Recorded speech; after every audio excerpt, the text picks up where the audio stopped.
دل کی توجہ ضروری ہے. تو خلا میں جاتے ہیں تو اس کے لیے دعا سکھائیے. بعد اللہ کی تسبیح بیان کرنی ہے. الحمدللہ الذی اطعمنا.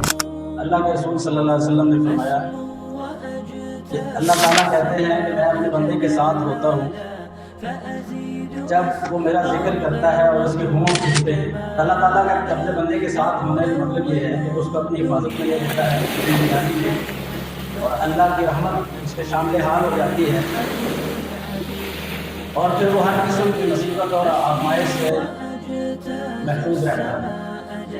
اس حدیث مبارکہ سے ایک سبق یہ بھی نکلتا ہے کہ جہاں دل کی توجہ ضروری ہے اللہ کی یاد کے لیے، اور اللہ کی یاد کے لیے بہترین جو شکل ہے وہ نماز ہے.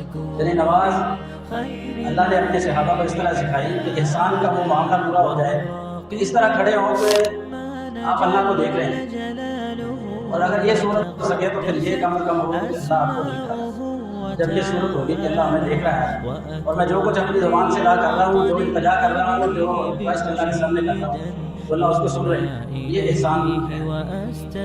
تو اللہ نے اپنے ذکر کے لیے یہ منہ کو ہلانا اور اس کے لیے دعائیں کرتے رہنا ضروری اس لیے قرار دیا ہے کہ وہ اس کائنات کا خالق اور مالک ہے. اللہ لہ الخلق والامر، یہ قرآن دلیل یہ دیتا ہے کہ چونکہ ہر چیز اس نے پیدا کی ہے.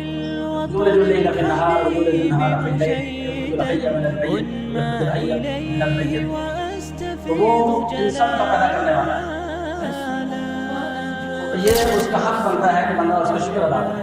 یعنی پنجابی میں جس کو کہتے ہیں نا کہ حقار ولے اور میری یار ولے، تو اسی کی یاد میں رہنا اور اسی کا نام جپتے رہنا. اس کے لیے اللہ کے رسول صلی اللہ علیہ وسلم نے مصنون دعائیں سکھائی.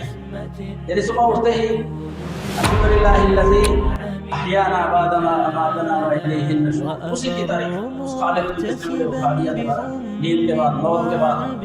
اور پھر جب وہ اٹھ کے اللہ کی تسبیح بیان کرتے ہیں، اس کے لیے نماز کے لیے کھڑے ہو جاتے ہیں، یہ ساری اس کی تسبیح ہے، اس کی حمد ہے. اور بندہ جب بھی اپنے زبان سے کلمہ ادا کرتا ہے تو اللہ کہتے ہیں کہ حمدنی عبدی، میرے بندے نے میری تعریف کی.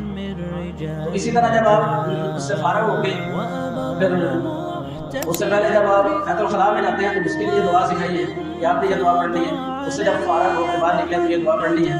آپ کھانے کے لیے بیٹھیں تو بسم اللہ سے شروع کرنا ہے اور اس کے بعد اللہ کی تسبیح بیان کرنی ہے. الحمدللہ الذی اطعمنا وسقانا وجعلنا من المسلمین. اور اسی طرح پورے دن کی دعائیں. آپ نے کپڑا پہنا ہے تو اس کے لیے دعا سکھائی ہے کہ الحمدللہ الذی کسانی ما اواری بہ وتجمل بہ فی الحیاۃ. اور جب رات کو آخر سونے تک پھر اسی کا نام لیں. یہ صرف اس لیے کہ بندہ ہر حال میں اللہ کا شکر ادا کرتا ہے.